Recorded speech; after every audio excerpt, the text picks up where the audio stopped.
Hello, and welcome back to another edition of the GSMC College Football Podcast, presented to you by the GSMC Podcast Network.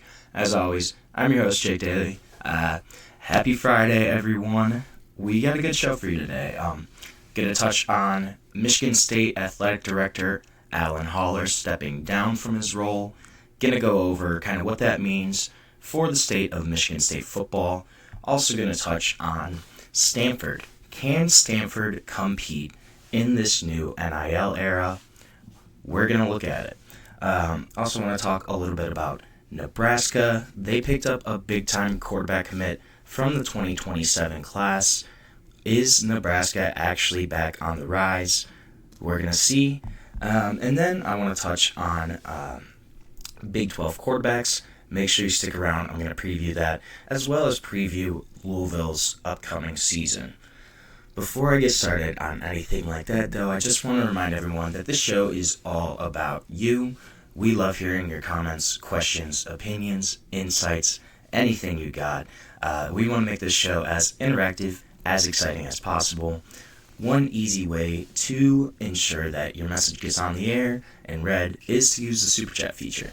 To do that, you can go and click the $ at the bottom of the chat box, type in your comment question there, and send that in. And this guarantees that your message gets read on the air. It's also just a great way to support our channel, support what we're doing here at GSMC. We can't do what we do without your ongoing support. We're so grateful to have y'all as a part of our community here. So the big news coming out from yesterday is Michigan State Athletic Director Alan Haller has stepped down from his role there. He's going to step down on May 11th at the end of the academic year. And this is a guy that he was still under contract through August 2026 of, obviously, next year. And he took over for Bill Beekman as the athletic director in September of 2021. So only in a role for a little under 4 years. Deputy athletic director Jennifer Smith, as well as longtime basketball coach Tom Izzo, they're going to serve as co-interim athletic directors. I thought that was kind of interesting. You normally see one person, but they're going to serve as co-athletic directors during the search for Haller's full-time replacement. And Alan Haller, this is a guy who grew up near Michigan State. He grew up in Lansing, played cornerback for the Spartans from 1988 to 1991. Also spent 3 seasons in the NFL. Graduated from J.W. Sexton High School in Lansing. Obviously, went on, stayed at home, played for Michigan State, went and had a successful career in the NFL, played a couple seasons, and then he comes back to Michigan State, actually joined the Michigan State Police Department starting in July 1997, spent 13 years as a police officer on Michigan State's campus, eventually rose to the rank of lieutenant, so got promoted a couple times, and then after that transitioned into joining the athletic department in 2010. So Haller began as an associate athletic director, then was promoted to senior associate athletic director in 2015, just kind of rose up the ranks, added chief of staff to his title in 2017, and then 2019, then athletic director Bill Beekman promotes him to his second in command as the deputy athletic director. And then obviously Beekman retires. He takes over in 2021. And this is a guy that has made a couple coaching hires throughout his tenure at Michigan State. So had a couple really good ones. He hired women's basketball coach Robin Freilich, hockey coach Adam Nightingale, men's tennis coach Harry Jadon. Those were all really successful hires, especially Freilich and Nightingale. They both have led their teams to the NCAA tournament the past 2 seasons. Nightingale, she won back-to-back Big Ten regular season championships and tournament titles the past 2 years as the hockey coach. Obviously, in men's basketball, you got Tom Izzo, who's always going to be great. This Spartans team didn't have as much talent for a normal Tom Izzo team, but they still made it to the Elite Eight. So this has been a successful program, but the big thing is football. you gotta win football. Obviously, he kind of dealt with the Mel Tucker situation in 2023 when he fired Mel Tucker for cause after university had investigated him for sexual misconduct complaints that were alleged by Brenda Tracy, who was a sexual assault awareness speaker, actually, who had been working with the team. Mel Tucker was fired for cause after getting a big-time extension, too, basically the year before, 2 years before. And then, obviously, Mel Tucker filed a wrongful termination lawsuit, so that's still pending against the school and the university. Also names Alan Haller in that lawsuit. But this is a guy that, while he clearly was a Michigan State homer, he didn't do the one big thing that they needed to, which was win football. Obviously, his big coaching hire was Jonathan Smith in 2023 after the Mel Tucker fiasco. And he basically, he made that decision on his own, he said. Didn't really have donor input, didn't really have any interference from the outside. And obviously, as the AD, that process, that decision is his prerogative. It's his choice. It's his decision to make, to do what he felt was best. And probably, honestly, was the beginning of the end for him. Even if Jonathan Smith does wind up having success as the head coach at Michigan State, making that hire on your own, kind of without the input of any of your boosters, anything like that, while can be good sometimes, it's going to put your tenure kind of on a rocky situation. So, University President Kevin Guskiewicz, he said that he would seek a new AD who can best navigate the changing landscape of collegiate athletics while working closely with both internal and external stakeholders to move Michigan State forward as a leader among the Power 4 institutions. That was basically his quote. What I think is really interesting about that is he said they can best navigate the changing landscape, and then the point here that he said where, while working closely with both internal and external stakeholders. Clearly, this is putting an emphasis on NIL, on investments into the Michigan State program that are coming from outside of the actual athletic department. Clearly, Alan Haller was a guy that cared deeply about Michigan State, right? Grew up in Lansing, went to high school in Lansing, went to Michigan State, worked there for 25, 30 years, refused to cut sports during his time as the AD, even while they're staring down the barrel of a new financial model, was offended when he was offered this swanky new office, while conditions for some athletes were really embarrassing at the Jensen Fieldhouse.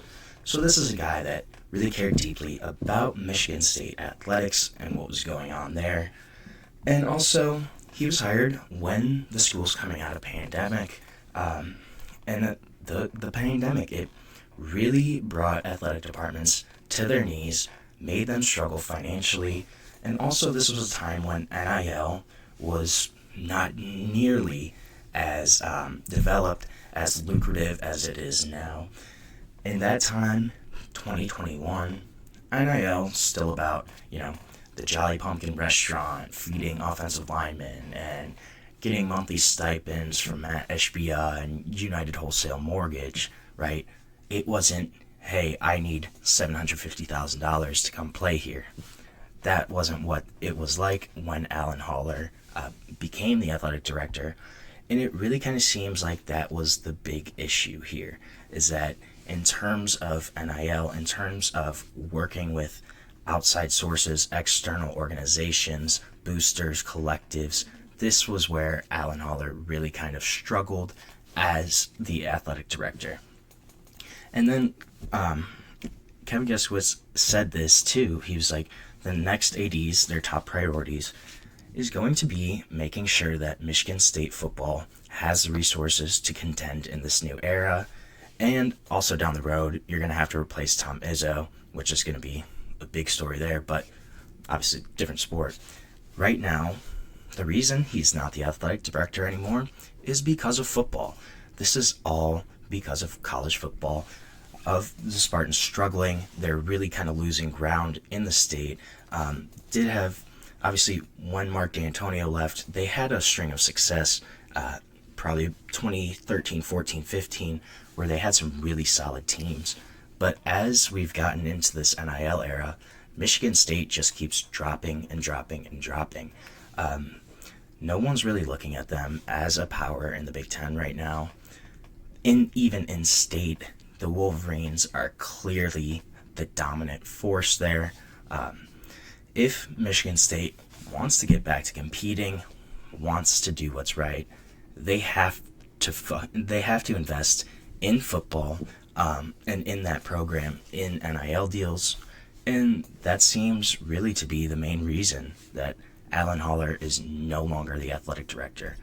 I'm kind of curious as to what direction Michigan State's going to go in terms of finding a new AD, especially because of the timing of this. He's stepping down at the end of the academic year, so it's also going to be a time where sitting athletic directors could potentially be in contention for this job. I'm curious if they have a specific target in mind right now. I'm also wondering, how much was this forced upon Haller by the university? I think it was probably a decent chunk of time. It might have been something where you go, hey, you're going to step down or we're going to fire you. And also, it is storming here right now. I don't know if anybody can hear that, but if it comes across, that's what's going on in the background right now. But we're going to see what happens with Michigan State, with Alan Haller. Will he end up being the AD somewhere else? I could see it at a smaller school, but this is also a guy that was an MSU lifer, so I'm not really sure about that. But they're clearly targeting somebody who can navigate the ins and outs of the NIL world, of this new booster-driven, collective-driven, football-driven world of athletics. So we're going to see what Michigan State does, but Alan Haller is officially out as the Michigan State athletic director. So right now we're going to take our first break of the show. When we come back, I want to talk a little bit about Stanford and kind of the state of the Stanford program. Can they compete in this new era, similar to Michigan State? But we will talk about it when we come back, and we're going to take a short break here on the GSMC College Football Podcast. I feel like I'm losing my mind. Is everybody in the world blind? Please, Lord, give me a sign, a sign. I feel like I'm losing my mind. Is everybody in the world blind? Please, Lord, give me a sign, a sign.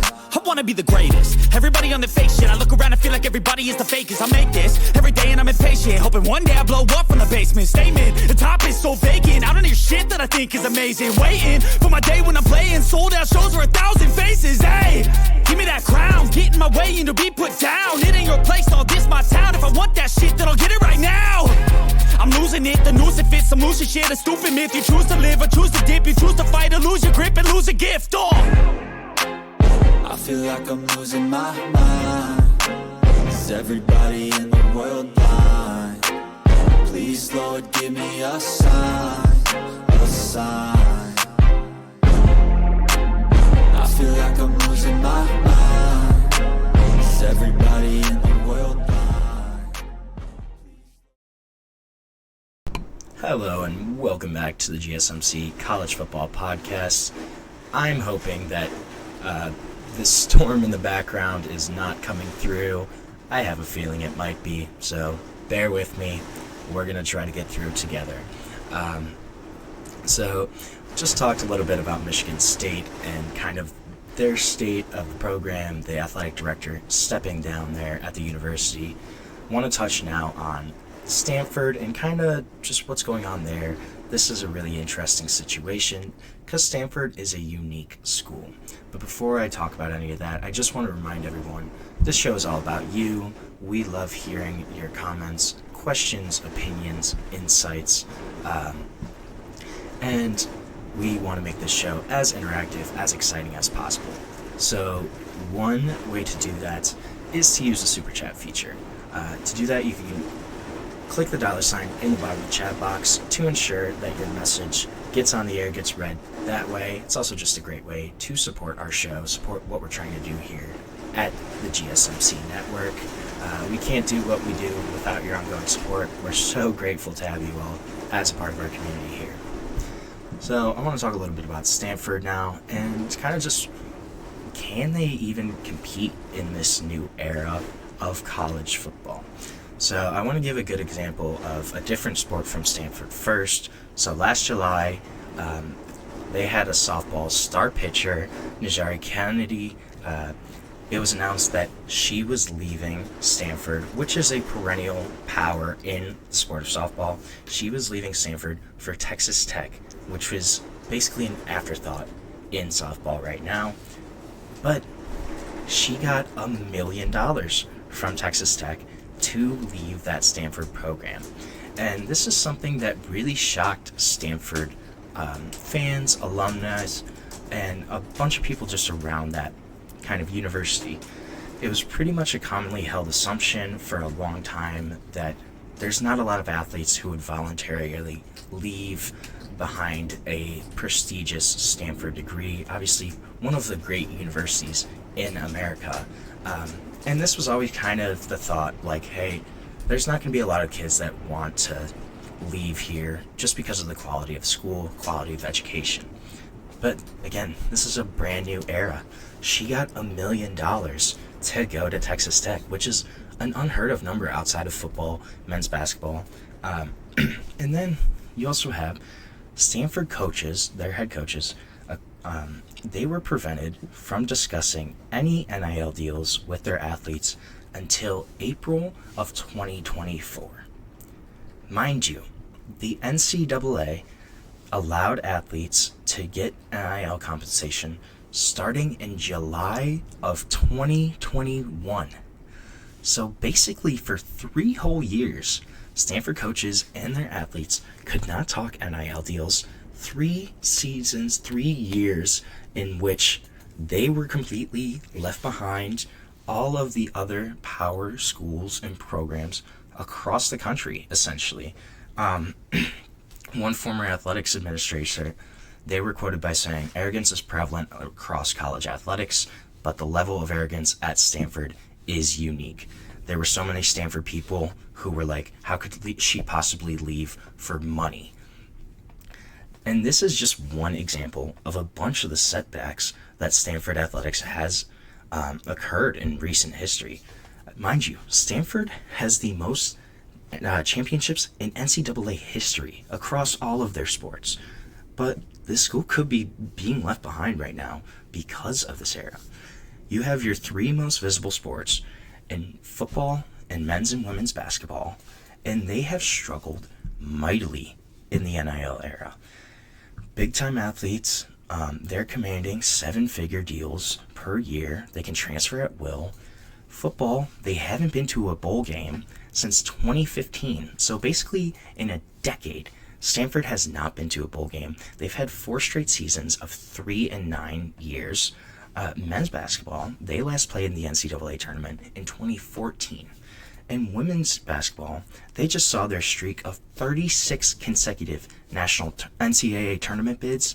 It just got snapped. So you have your 3 most important sports, and they're all struggling really poorly, right? So obviously there are other sports, there are Olympic sports, they're still thriving. The Cardinal are number 1 in Directors' Cup standings, which that's kind of qualifies all athletics and sports.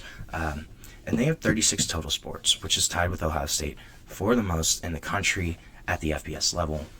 In the 2024 Olympic Games, Stanford led the country, led universities with 59 Olympians from their school. But they've had issues, right? Stanford, from the dissolvement of the Pac-12, they're an hour away from the Pacific Coast. They now play in the Atlantic Coast Conference. And not only that, they had to take a pay cut to find a home in the ACC. They're not getting as much revenue as other schools in the conference. And then you just have that big hole that they dug themselves in, where they didn't talk NIL for 3 years. 3 seasons in which these other programs, these other schools are getting valuable experience, are growing, developing, cultivating their NIL resources and these deals, and kind of getting a game plan of how they're going to operate in this new era. Stanford hasn't done any of that up to this point. And now they're just starting to. They're trying to get it going now. In the past couple months, President Jonathan Levin hired, obviously, Andrew Luck. This is the big story. Andrew Luck, general manager of the football program.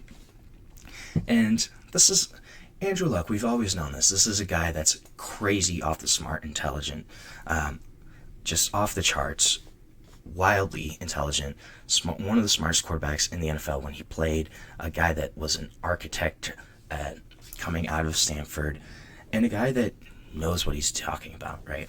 So Andrew Luck has acknowledged the mistakes that have been made in this NIL era, and kind of pledged to go all in on revenue sharing. Jonathan Levin, the president, he has said that Stanford plans to continue kind of their unique tradition of student athletes who excel in the classroom and on the field. But mind you, it was only a decade ago that Stanford reached 3 Rose Bowls in 4 seasons. 2012, 2013, 2015, they got to the Rose Bowl each time. That was obviously under David Shaw, who had replaced Jim Harbaugh, And you had guys like Andrew Luck, Christian McCaffrey, Toby Gerhardt, that's a good name. Legitimate athletes, legitimate NFL prospects. From 2010 to 2018, Stanford was the marquee game on game day 7 times. So basically once a season, they were the top matchup in the country on one of the weeks. Knocked off top 2 Oregon teams in both 2012 and 2013. Their 2013 game against Oregon, it was played on a Thursday night. It had a sold-out home crowd, and that was when they had the Nerd Nation glasses. Most of the students are repping them. But you look at them now, 3-9 in 4 straight seasons. Student section practically non-existent. David Shaw stepped down in 2022. His replacement, Troy Taylor, just got fired. Now you have an interim coach in Frank Reich. It's really going to be difficult for Stanford to kind of recover from what has happened in the past few seasons. And success in football is really important for them to fund these non-revenue sports, their Olympic sports that are clearly their better sports right now. The athletic department is running a deficit in 2022-2023, which were their last publicly available figures. They ran a $21 million deficit, even with $56 million in endowment payouts and university support. It also just made only $9.5 million in ticket sales. If you look at a decade earlier when football was good, they made $16.8 million, right, in those seasons. And that's 10 years ago too. So you adjust for inflation, this Stanford program really is in a rut. It's going to be interesting kind of how they change this. So Stanford, Andrew Luck too, he pretty much has free reign. He doesn't report to the athletic director. He reports to university president Jonathan Levin. He has control over that program. He's the one that fired Troy Taylor. It wasn't the athletic director. It was Andrew Luck. He's got full control over what happens with football, and it sounds like they're going to give him kind of the reins and let him try to sort this thing out. A lot of people, so this was a big story in the Athletic. They had interviewed a lot of people close to the university. Most of the people that they had interviewed, they spoke to, they said that Stanford's late start was probably falling at the feet of former president Mark Tessier-Levine, as well as former provost Preston Strell. They both stepped down in 2023. Tessier-Levine, he had resigned following allegations of involvement in scientific research papers with fabricated results. But those two were seen as really unsupportive, if not adversarial, to athletics. And then you look back at 2020 when the school attempted to cut 11 sports teams with 240 total athletes amid the financial strains of COVID. This obviously had a big backlash. It would have saved the school about $8 million a year, but it was reversed because the alumni base, fundraising efforts by an advocacy group, they kind of squashed that. And even if they had kind of embraced NIL sooner, this is a school that would struggle to compete in the transfer portal. So, for example, in 2023, which is when Deion Sanders arrived at Colorado, he signed 53 transfers for his football team in 2023. That same year, that same time, Stanford accepted 57 transfers, not to the football team, to the entire university. So 57 total transfers compared to 53 football-only transfers. The academic requirements at Stanford, it's really difficult for them to accept people that are not of a certain quality, and they also don't really have any special rules. Athletes, they don't normally live together. A lot of times they dorm with non-athletes, and there is a really big clash too between the athletes and the non-athletes. There is an athlete-only dining space, but not, a lot of the just students, they really kind of resent that. It's very tense compared to other universities where obviously the students kind of know that the athletes, they're going to get special privileges, they're going to live in nicer dorms, they're going to have better food. That's just kind of the status quo. But that's not how it is for Stanford. So trying to keep that kind of going, that culture, as well as how are you going to bring in transfers? How are you going to kind of regulate NIL deals? These are all really big questions that Andrew Luck and Stanford, they're going to have to answer really soon if they want a chance to get back and try to compete and be a power forward program that can make some noise eventually. This is a unique school. It's a unique situation. I think if Andrew Luck kind of leans into that, might be able to get some recruits, some transfers that really kind of like that idea. But it's going to be a Herculean task. I'm not sure if Stanford really will get back. I think if there's anybody that can do it, it is Andrew Luck. But we're going to see what's going to happen here. I think they are one of the more interesting case studies that's going to play out in the next couple seasons of what actually is going to happen at Stanford. So we're going to take another short break on the show right now. When we come back, we're going to talk about 2027 quarterback commit Trey Taylor committing to Nebraska. And does this mean Nebraska might be back or back on the rise? I don't know. We're going to talk about it. But we will be back on the GSMC College Football Podcast. Looking for your daily fix of sports talk without having to pay for it? GSMC Sports Network is available on YouTube. Just search GSMC Sports Network. Get your fix of daily sports talk shows on YouTube, absolutely free. NFL, college football, NBA, MLB, MMA, UFC, fantasy football, and so much more. GSMC Sports Network has shows running all day long, with new sports shows starting every 2 hours. Just like on your favorite cable sports channel, except GSMC Sports Network is absolutely free. Just search GSMC Sports Network on YouTube to catch one of your new favorite shows, like the GSMC College Football Podcast, Chip Shot Football Podcast, Hoops and Heels Women's Sports Podcast, GSMC Basketball Podcast, and so many more. Check it out for yourself. GSMC Sports Network, now available on YouTube absolutely free. Search GSMC Sports Network on YouTube right now.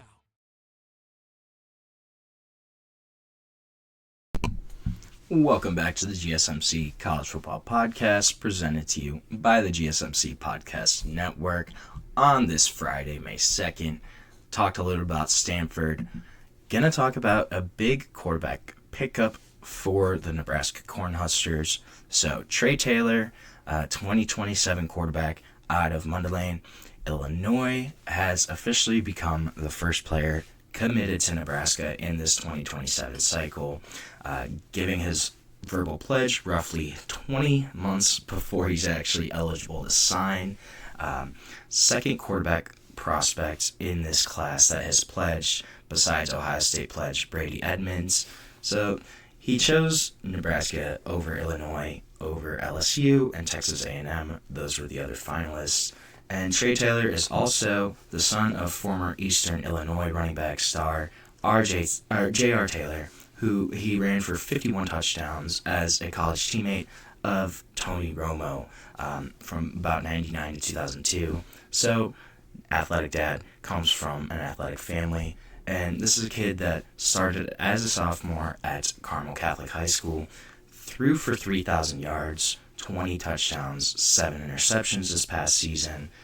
Commitment, he just spent a bunch of time with quarterback coach Glenn Thomas, as well as starting QB Dylan Raiola during his latest visit to Nebraska.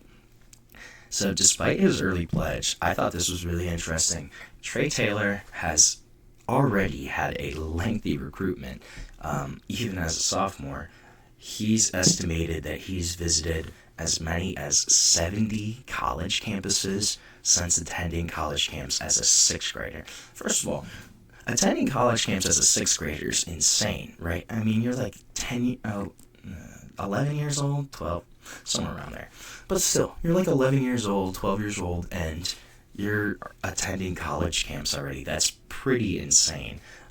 He got his first Division I offer in 7th grade from Maryland. This is a kid that he's a smooth thrower, got a really nice throwing motion. I would hope so if you've been attending college camps since you were in 6th grade. Also has really solid footwork. Accuracy is pretty on point, and this is going to be some of the big strengths of Trey Taylor's game. This is why he was a top quarterback prospect in this class. And so, obviously, he's nearly 2 years out from being able to sign, but he said he doesn't intend to visit other campuses besides Nebraska. He said he will continue contact with other programs.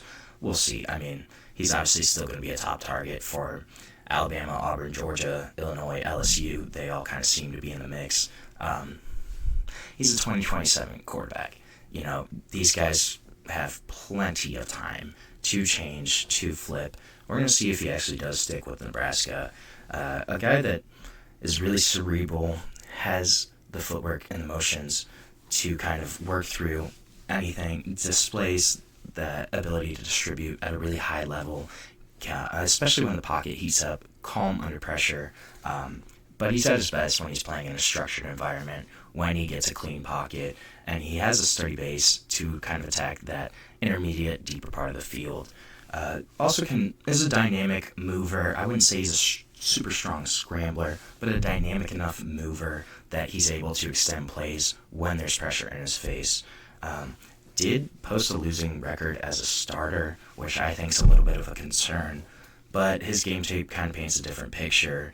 He hits his marks with authority. He's able to kind of layer the ball throughout the different levels, able to throw it every step of the way.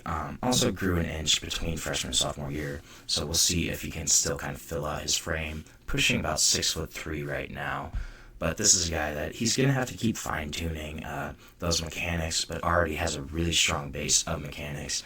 A guy that can definitely be a high-caliber distributor for a Power 4 program, and a guy that, if he does stay there, can replace Dylan Raiola right away. Dylan Raiola's got another 2 seasons. He could come in after that. I'm really curious to see how Nebraska's going to do this upcoming season. So they do have first-year offensive coordinator Dana Holgorsen, obviously former head coach at Houston, at West Virginia, a guy that attracts an audience just with his wit, overall personality. Also brought in a new special teams coordinator in Mike Eckler, who he's a bundle of energy. He's always kind of ready. He had been around Nebraska for a long time, came back as the special teams coordinator now. And then you also have head coach Matt Rule, who he's kind of been known across the game for his ambassadorship, willingness to embrace fun within the college environment. Had a big coaching shuffle this year. 6 new coaches, 8 are in new roles. John Butler's probably the most overlooked as the defensive coordinator, but this is the guy that he could be the perfect dude to kind of give Nebraska some of that swag, some of that charisma back. He was promoted to replace Tony White. Tony White left for Florida State to become the defensive coordinator there after 2 seasons.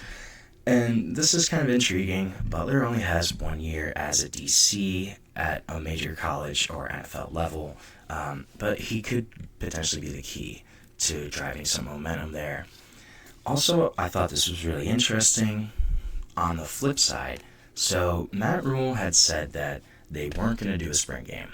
Well, then he comes in at basically the 11th hour, says, oh, we're going to have like a spring showcase kind of thing, right?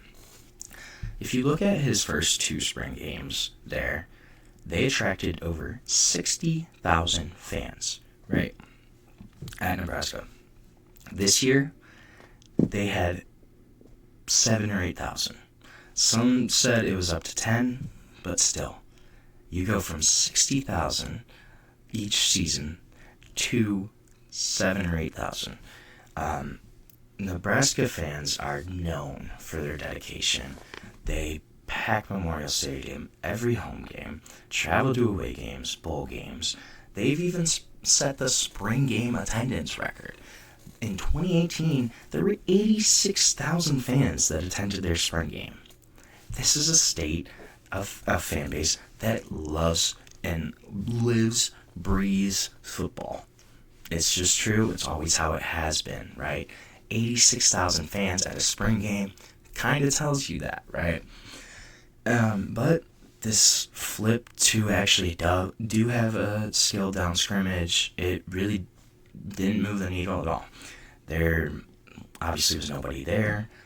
It kind of even showed that the Nebraska Cornhusker volleyball scrimmage between Nebraska and Kansas, that may have outdrawn the actual football spring game, and which is insane when you look at this is a school that set the spring game attendance record in 2018, 87,000 fans at a spring game, and this year you have 7,000 to 8,000 fans. That's it. That's it's crazy to me, especially when you look at this Nebraska fan. What actually they did on Saturday too. They didn't really have a scrimmage. Here's what Nebraska fans drove to Memorial Stadium for. They had a flag football game.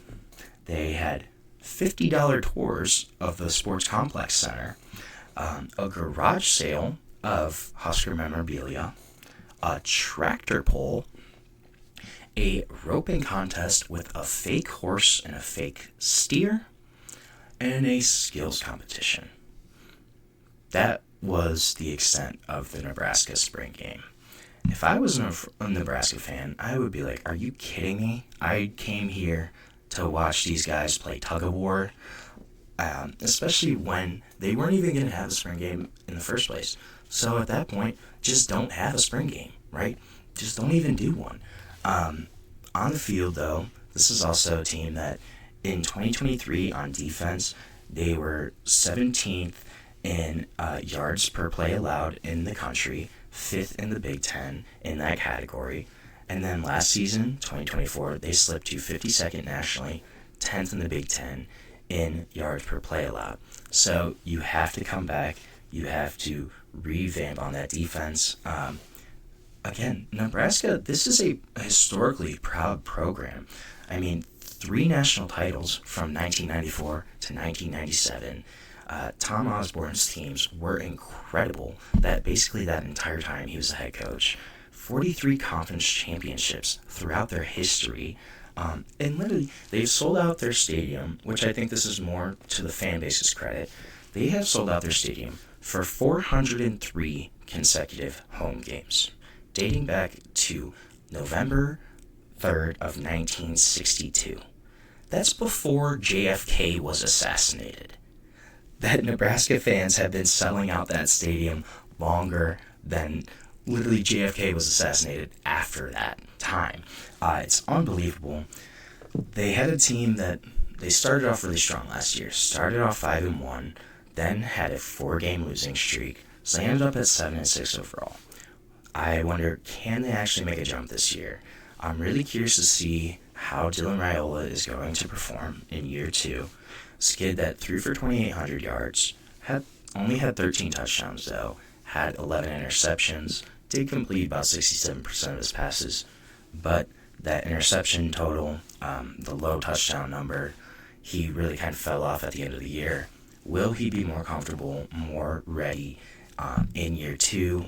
I think if he does take a big step, we'll see if Nebraska does as well. They're kind of in that middle tier of Big Ten teams right now. I think they're kind of in the same spot as a few other programs there, but their season could go one of two ways. I am curious to see, will Dylan Raiola perform well, elevate this team to potentially 8-9 win season?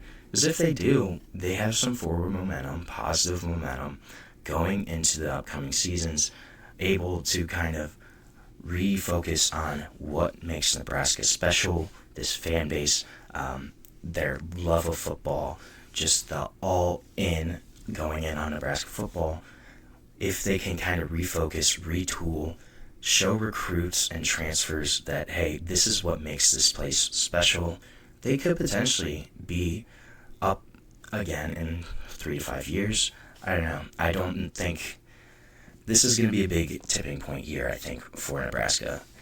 If we see regression, could we see Matt Rule be fired? I don't really think that's true. But if they do drop to like a 5-win team, what happens there? They have a really big range, I think, of potential outcomes for this upcoming season. I hated the fact, though, that they only had 7,000 fans at their spring game. That's crazy to me.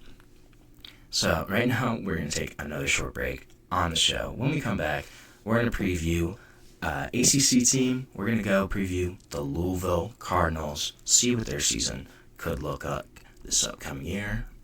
But we will be back shortly on the GSMC College Football Podcast.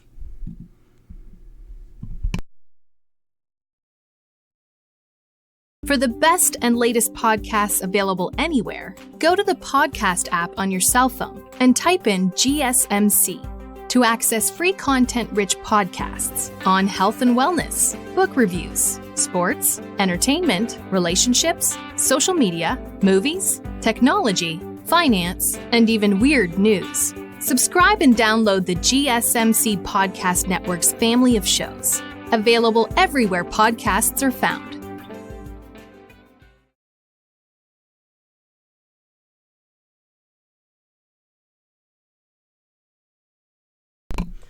Welcome back to the GSMC College Football Podcast. It's sunny again. The rain stopped. Thank God. We're going good. Having a good show today. Going to talk a little bit about Louisville right now and what their season could maybe look like. So, you got year 3 under head coach and program legend Jeff Brom came over from Purdue to take over his alma mater. And under Jeff Brom, the Louisville team has been solid. Cardinals are 19-8 in the past 2 years. They've been really close. They have to avoid the clunker this year, though. Last season, they lost to 3-9 Stanford, and 2023, they lost 3-9 Pitt. So both years, they've kind of had an oopsies game that's dropped them out of contention. But this is a team where returning production is really good.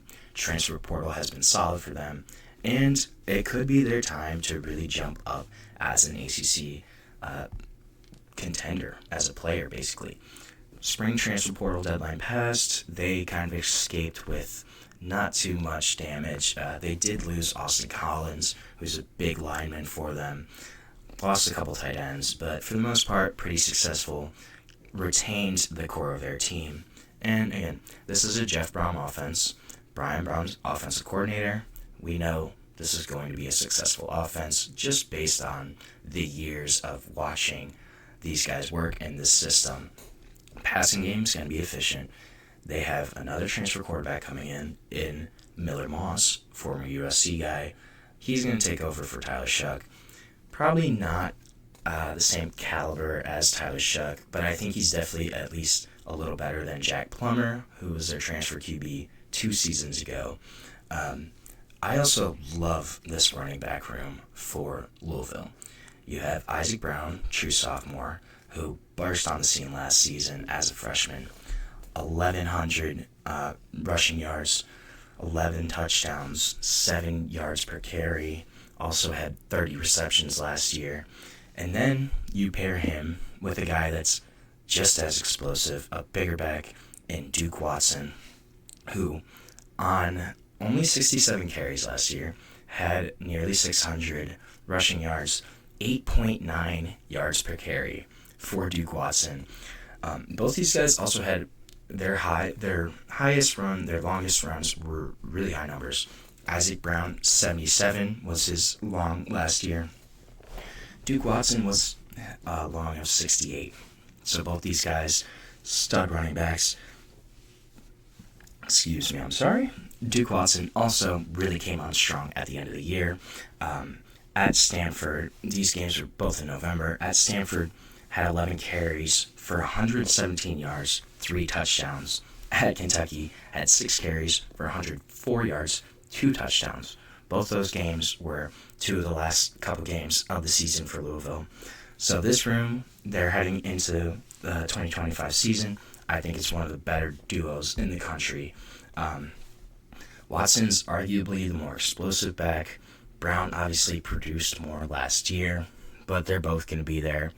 That's going to be a really exciting tandem for Louisville. Wide receiver is going to be interesting. They also have a pretty solid 1-2 punch here in Chris Bell, who took another big step forward in 2024. Returns in 2025 as one of the top wideouts in the ACC, constant deep threat. And then Colin Lacey also. He's coming back, had a redshirt last year, showed what he could do in the Sun Bowl. Also showed out in the spring game, had 99 receiving yards, receiving touchdown. The position just got better too in the portal. Antonio Meeks had a great spring, appears to have finally kind of made the adjustment to the power conference level, as well as they bring in Dakari Collins from North Carolina State, kind of bolster that room. Tight end is a question mark here. Third leading receiver from last season, Mark Redmond, graduated, so that room's a little thin right now. Looks like they're really going to rely more on the wide receivers in the passing game. And then the O-line, they're kind of in overhaul right now. They have a lot to live up for because the Louisville line last season really did a great job in all areas and aspects. Pass pro especially was terrific. They got in a transfer from Mississippi State, Michaelan Pounders. He might step in at left tackle, and definitely in contention there. Right tackle should be fine if Rasheed Miller can stay healthy. He got a lot of run last year at that right tackle position, then got hurt midway through the year. But he seemed to kind of carry his momentum throughout the spring, so should lock down that right tackle position. Center is really going to be their anchor. They bring back Pete Nigra, who started all last year. He was the highest graded player in 2024 of all their returners on the offensive line. So should be a guy that's going to be the leader of that unit. And then obviously you lose Austin Collins to the portal. Nair Jackson, he got a bunch of run during spring ball, so he looked the part pretty well. He should have one of those guard positions. But how that unit kind of meshes, that's going to be really interesting to watch, especially after they performed so well in 2024. Defense, they're going to be interesting. They should be pretty good, though. You're losing Ashton Gillette on the line. Bring in Coastal Carolina transfer Cleve Lubin. He could potentially replicate that 9.5 sack season from last year, but this is a guy that was one of the top players to enter the portal. Landing him was a really, really big win for Louisville. And while he is a game wrecker, more often than not, it was actually Adonijah Green, who's a redshirt sophomore, who is teaming with NFL level potential. He ran with the ones more often than not in open practices. Time is going to kind of tell how that battle shapes out, but both those guys look really promising on the defensive edge. Tackles, D-tackle combination of Jordan Garrard, Renee Conga, those are going to be some solid guys. That's a strength of this Louisville team right now.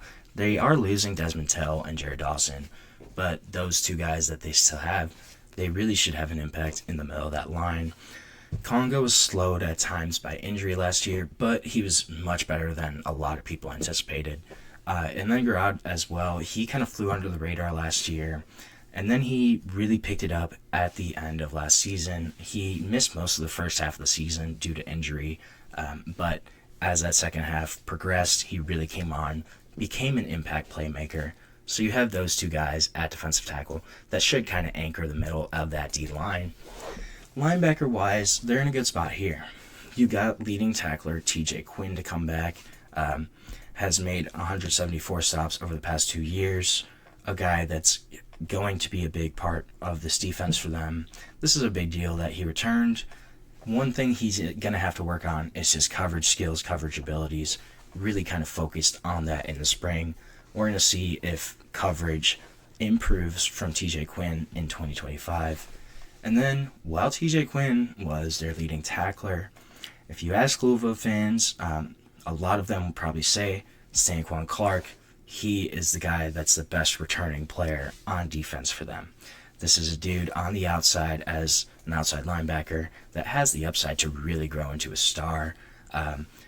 And now it's just kind of up to him to showcase that. He needs to clean up his coverage as well, but this is a guy that's extremely athletic, really versatile defender. Should be exciting to watch for the Cardinal this year. Secondary is going to be a big question mark here. So last year, their secondary wasn't awful, but when they struggled, bad things happened. And now they're going to have to replace a bunch of guys again. Cornerback is clearly the question mark here. They lost top 5 players at that position, including all ACC corner, Quincy Riley. So there's going to be depth concerns here. Who's going to step up? It's going to be really interesting. There were a couple things to like in the spring, though, out of that unit. Rodney Johnson Jr., who transferred in from Southern, he really looked the part of a cornerback 1 for them. So you have him kind of penciled in as a starter preliminary right now. And then you also have young guys, Ramon Mosby, Antonio Harris, who are a redshirt freshman and freshman respectively. They really held their own despite being very young. So I think those guys will probably get playing time. How quickly they adjust, how many mistakes they make that just young guys make, that's going to be kind of what will showcase what this cornerback room can do. This is the big question mark here, is the cornerback room. Safety room, there's also some question marks there. They do lose a pair of quality safeties in Tamarian McDonald and MJ Griffin, but they're in much better shape at safety than they are at cornerback. Brought in JoJo Evans from FIU. Wouldn't be a surprise if this is the most impactful transfer for Louisville.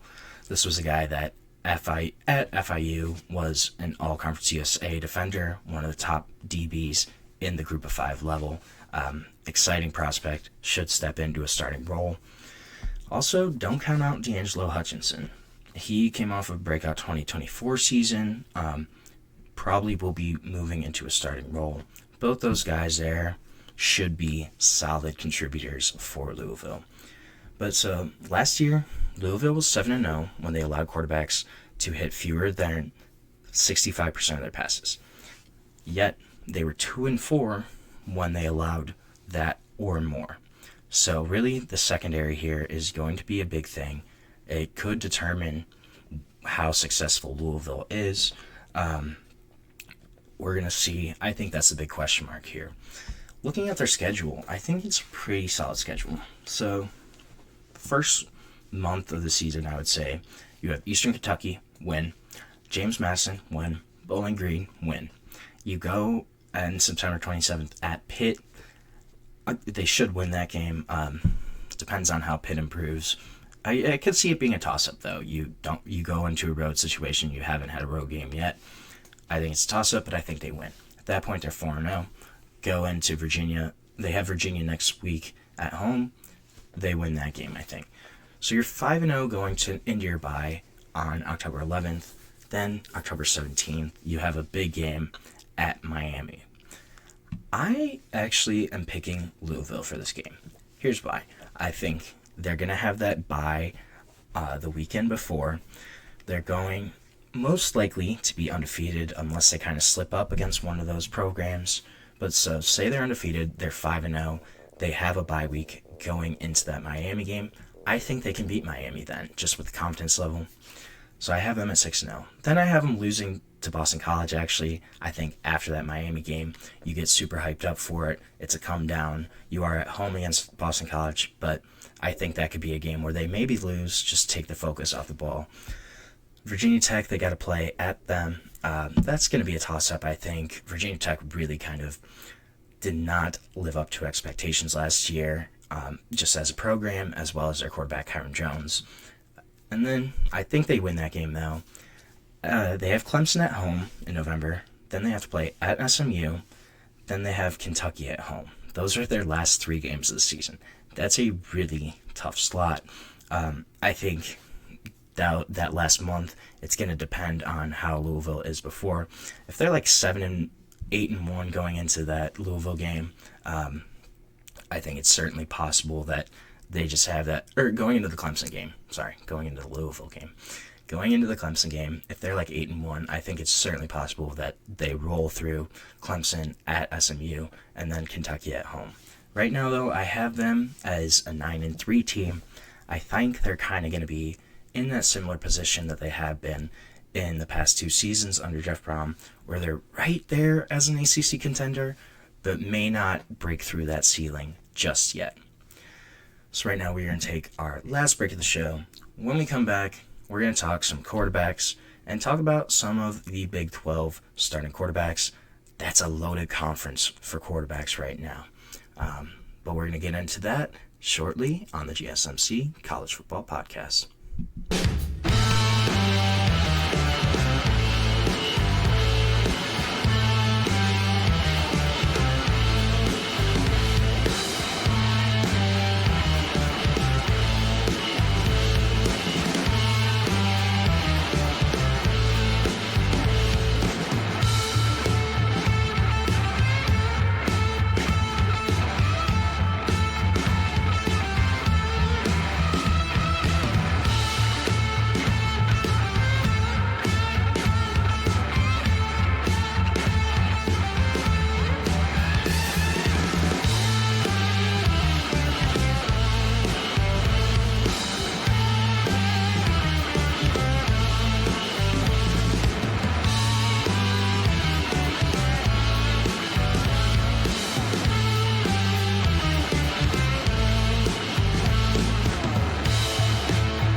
Welcome back to the GSMC College Football Podcast. Just touched on Louisville, what their season could look like.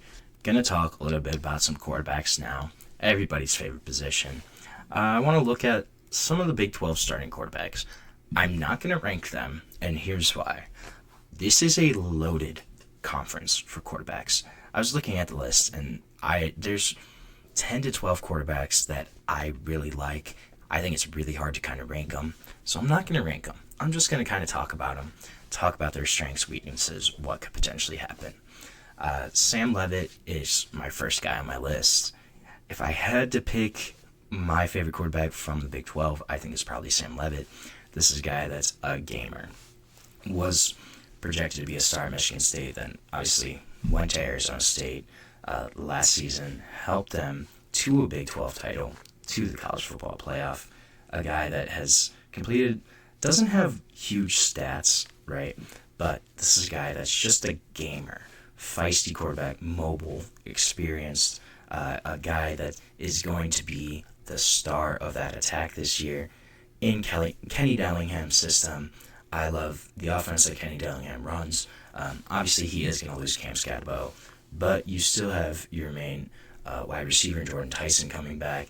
You are expected to be the engine of that offense. I'm curious to see what Sam Leavitt's follow-up season will be like this year. I really like him as a quarterback. I think he can improve in his accuracy. Only has completed about 62% of his passes over 2 seasons. Doesn't have huge stats, right? 3,000 passing yards, 26 touchdowns, 8 interceptions. But a guy that is a gamer. He wins ball games. The leader as a quarterback. I love that kind of quarterback, the moxie, the ability to make tough plays and when it counts.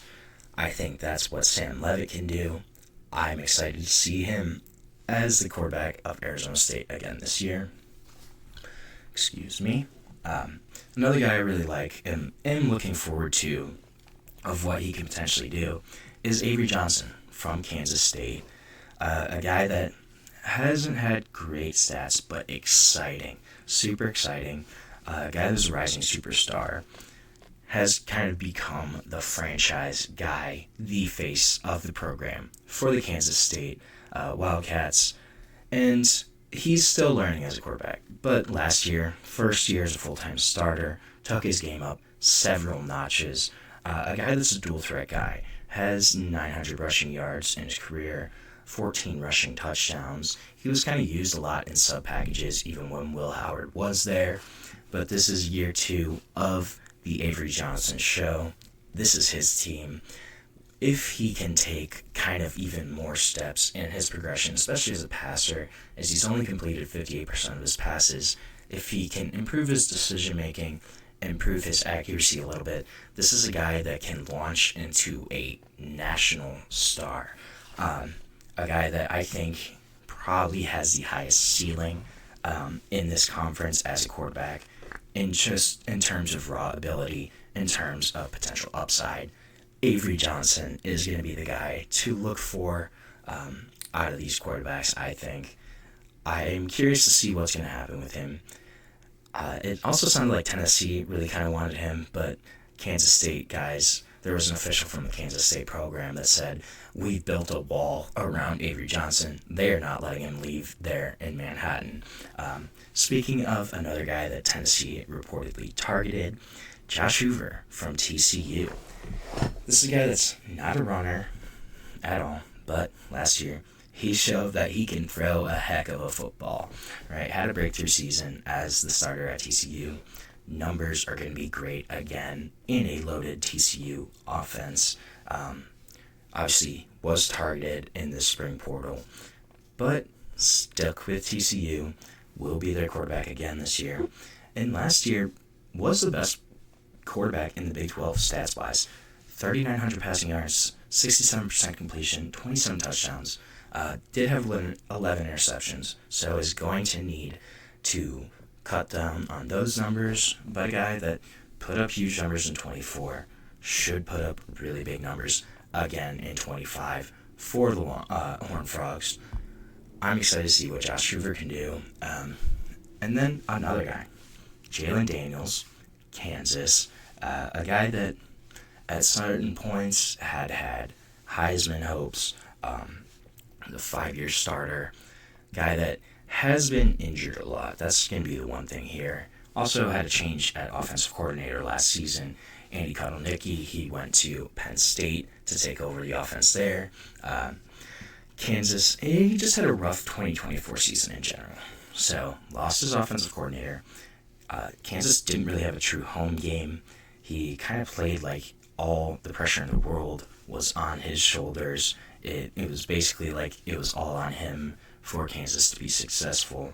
So really didn't seem like he was just playing loose, playing confident.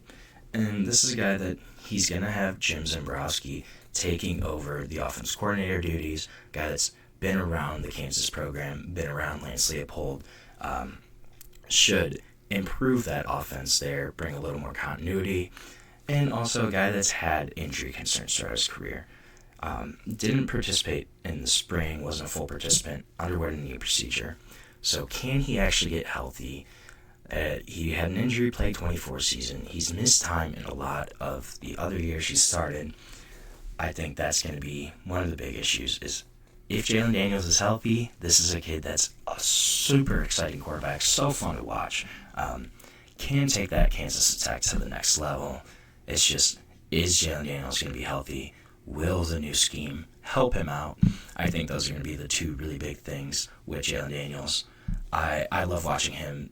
He's just an exciting guy to watch when everything's kind of clicking, but big question marks surrounding him this upcoming year. Another guy that's kind of flown under the radar, Rocco Beck from Iowa State. And over 2 seasons, this is a kid that's completed like 6,700 yards of passing, 48 touchdowns. He's sort of been glossed over just because all of the star power that's kind of in this conference in terms of quarterbacks has put together back-to-back years of over 3,000 yards. He did have NFL talent at wide receiver. had Jaden Higgins, had Jalen Noel to work with, but still the guy that's getting them the ball, distributing, still the main point of attack is Rocco Becht. One of the more prolific passers in the league last season, had 3,500 yards, 25 touchdowns. Again, is going to be near the top of the conference. We'll see how Iowa State is, especially he's going to lose Higgins and Noel. What will his wide receiver room look like? Is that going to kind of affect his game? I think those are going to be the big storylines there for the Cyclones and for Rocco Becht. Another guy, though, too, Caden Salter, going to come in at Colorado to replace Shedeur Sanders. And this is a guy that Caden Salter is not Shedeur Sanders throwing the ball. Let's make that clear. Shedeur is a much better passer. He did throw for 32 passing yards actually in 2023. Had a much better 2023 season than 2024 season for Liberty. But while he's not as good of a passer, he is far, far more dangerous on the move as a runner, as a guy that can get outside the pocket and escape pressure. Much more dangerous and evasive than Shedeur Sanders in that aspect. Caden Salter should be the starter for a year, and then the program turns it over to Juju Lewis. But I'm curious to see what happens with Caden Salter here and how kind of Colorado's offense fits around him. They also have a retooled wide receiver room, so how's that going to work out with Colorado there? They're going to be interesting to watch. Jake Retzlaff, BYU. Again, this is another guy not as talented as some of the other Big 12 quarterbacks, and for sure, but a guy that's a playmaker who multiple times has shown his toughness, has shown up in clutch situations, does make a lot of mistakes, has had 15 interceptions over the past couple of years, but does make it up for a lot of big plays. He's got a loaded receiver core this year. Strong focus is going to be finishing stronger in 2025, winning the Big 12. They have the talent for it on BYU's roster, but he threw 2 TDs and 3 interceptions in 4 November games last year, so kind of struggled down the stretch. Will he be able to finish stronger, maintain that momentum for BYU, and potentially secure them a conference title? It's very possible. That's going to be the big thing here. Another guy, this is the last guy I'm really going to preview, Devin Dampier, Utah. Utah, this is a really big signing, possibly by anyone in the conference this offseason. Didn't really get a lot of attention either. Devin Dampier from New Mexico, he could be the difference between what Utah was last year, where they're mediocre, and what they were, the past years before that when Cam Rising was healthy, and they were legit Big 12 contender, college football playoff contender. This can be the difference for Utah. Devin Dampier, exciting guy, dual threat quarterback, 1,500 rushing yards over the past 2 seasons. They really heavily invested in Devin Dampier this year. And also, they brought in his offensive coordinator, Jason Beck, who's going to run the offense. So Dampier steps into the same offense, has a more talented roster around him, is going to be really exciting to watch at Utah, I think.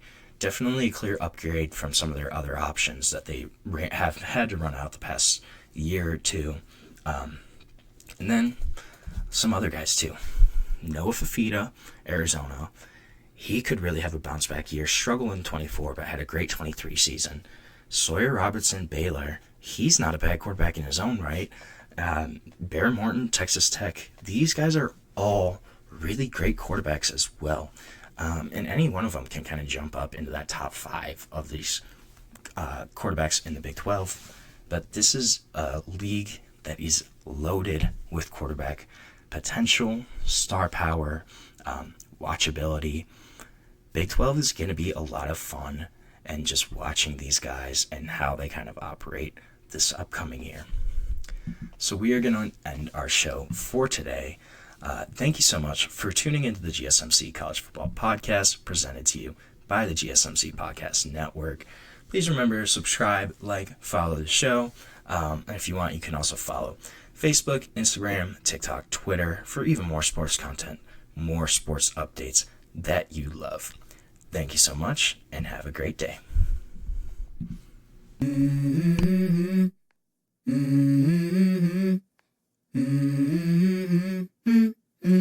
Let's go.